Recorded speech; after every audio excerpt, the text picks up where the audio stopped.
হাইকোর্টের নির্দেশ অমান্য করে কাঁচরাপাড়ায় সুদীপ্ত দাসের শুনানি। বিজেপি নেতার এসআইআর শুনানি ঘিরে রাজনৈতিক তরজা। হাইকোর্টের নির্দেশ অমান্য করে বীজপুরের বিজেপি নেতা সুদীপ্ত দাসের এসআইআর শুনানির জন্য কাঁচরাপাড়া পৌরসভায় তলব জারি হওয়ায় স্থানীয় রাজনীতিতে নতুন বিতর্কের জন্ম নিয়েছে। সুদীপ্ত দাস জানান, প্রথমে তার শুনানির নোটিশে কাঁচরাপাড়া পৌরসভা উল্লেখ করা হলে তিনি ইআরওর কাছে আবেদন করেন। হাইকোর্টের নির্দেশ অনুসারে তিনি বীজপুর থানার অধীনস্থ এলাকায় প্রবেশ করতে পারবেন না বলে উল্লেখ করে শুনানি অন্যত্র স্থানান্তরের দাবি জানান। সেই অনুযায়ী শুনানি বারাসাতে রাখা হয়, এমন নোটিশ আসে।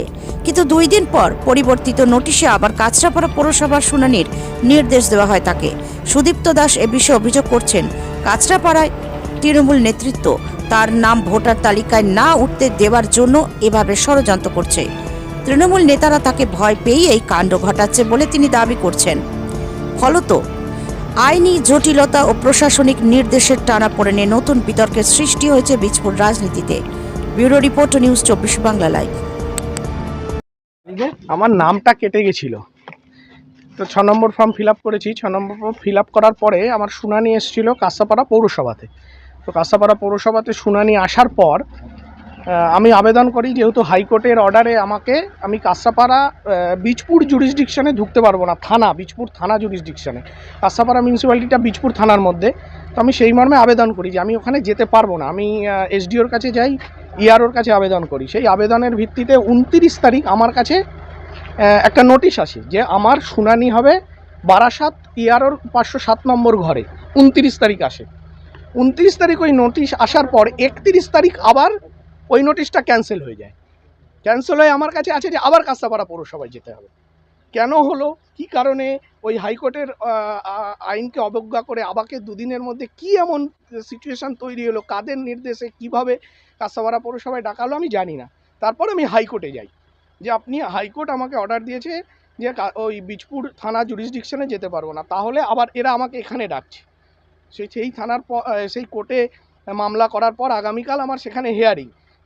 গতকাল তারপরে খুব তৎপরতা শুরু হয়ে যায়। তৎপরতা শুরু হওয়ার পর আমাকে গতকালই হিয়ারিংয়ে ডেকেছিল। 1টার সময় নোটিশ করে যে 4টে আসতে হবে, কিন্তু সেই সময় আমি কালকে আউট অফ স্টেশন ছিলাম। তো আজকে সেই জন্য আমি আজকে সময় চাই, আজকে এসছি। এখন প্রশ্নটা হচ্ছে যে রাজ্য সরকারের যারা এই নির্বাচন কমিশনে যারা এই সমস্ত কাজগুলো এআরও বা যা আছে, সব তো রাজ্য সরকারের কর্মচারী। কোন প্রেশারে নোটিশ ক্যান্সেল হয়ে গিয়ে আবার 2 দিন পরে আবার একই জায়গায় ডাকে? এটা ভোটার লিস্টের নাম তুলতে দেবে না, এই যদি মানসিকতা বীজপুরের মানুষের কাছে আমি বলবো যে বর্তমান যারা আছেন, যাদের অঙ্গুলি হেনন এগুলো হচ্ছে, তাদের এত চিন্তা যে একটা ছেলে ভোটার লিস্টে নাম তুলবে না। আমি আবারও বলছি, একটা মধ্যবিত্ত বাঙালি সাধারণ ঘরের ছেলে আমি, হাতি ঘোড়া কিচ্ছু নই। তাকে আটকানোর এই যে প্রয়াস, এই প্রয়াসের বিরুদ্ধে যাই হোক, সেই হাইকোর্টের দরজা খোলা আছে, সেই দরজায় আজকে হিয়ারিং হলো, হয়ে গেল। বিগত দিনে আপনার কোন পুরসভার ভোটার ছিল? আমি আগে ভোটার ছিলাম কাঁচরাপাড়া পৌরসভার, কিন্তু এখন তো আমি বাড়ি করে এখানে চলে এসেছি। তো এখানকার আমি এখন এখানে নাম তুললাম, হালিশহর পুরসভা 15 নম্বর ওয়ার্ডে। 15 নম্বর। হ্যাঁ, আটকানোর লাভটা কি? সেটা তারা বলতে পারবে, যারা চেষ্টা করছে। আমি তো সেই জন্যই হাইকোর্টে জবাব চেয়েছিলাম।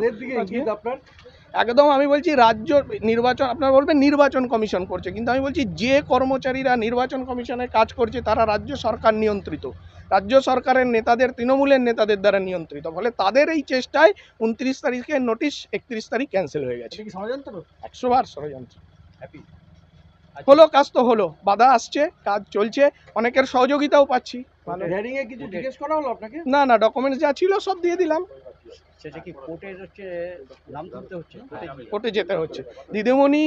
দিদিমণি কালো কোট পরে সুপ্রিম কোর্টে যাচ্ছেন, কিন্তু দিদিমণি আমি বাংলার ছেলে, আমার হয়ে হিয়ারিং করছে যাচ্ছেন না, আপনার হয়ে যাচ্ছে না, বেকার যুবকের জন্য যাচ্ছে না, চাকরি প্রার্থীদের জন্য যাচ্ছে না, ডিএ পাওয়ার জন্য যাচ্ছে না, কারোর জন্য যাচ্ছেন না। কিন্তু সবার জন্যই বলতে যাচ্ছেন।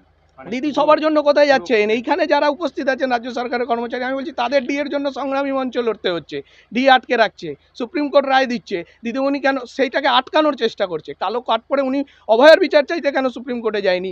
বেকার 26,000 চাকরি প্রার্থীদের হয়ে কেন সুপ্রিম কোর্টে যাননি? সারা রাজ্যের নিদর্শন যে কোর্টে কি হচ্ছে, নাম তুললো বীজপুরের একজন নাগরিক। এটা আপনারাই দেখুন যে বীজপুর কি আলাদা, কেন চিন্তা।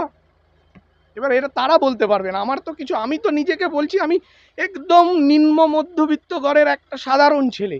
আমি এটাই বুঝতে পারছি না এদের চিন্তাটা কেন, আমি নিজে কনফিউজড। এটা বিরোধী দল বলে? বিরোধী দল বলে, এবার তাই এটা বিরোধী দল তো থাকবে, গণতন্ত্রে বিরোধী দল থাকবে না? এটা হয় না, সেটা হওয়া উচিত। ডেমোক্রেসির সংজ্ঞা বদলাচ্ছে বদলে দিয়েছে তৃণমূল। বীজপুর। ডেমোক্রেসি আসবে আগামী দিনে, 26-এ নির্বাচনের পর বীজপুরের সমস্ত বিরোধী দল, তৃণমূল কংগ্রেসও 26-এর পরে বিরোধী দল থাকবে, সেদিন তারা শ্বাস নিয়ে খোলা হাওয়ায় রাজনীতি করবে, সিপিএম রাজনীতি করবে, কংগ্রেস রাজনীতি করবে, শাসক বিজেপি সেদিন বাধা দেবে না। Thank you.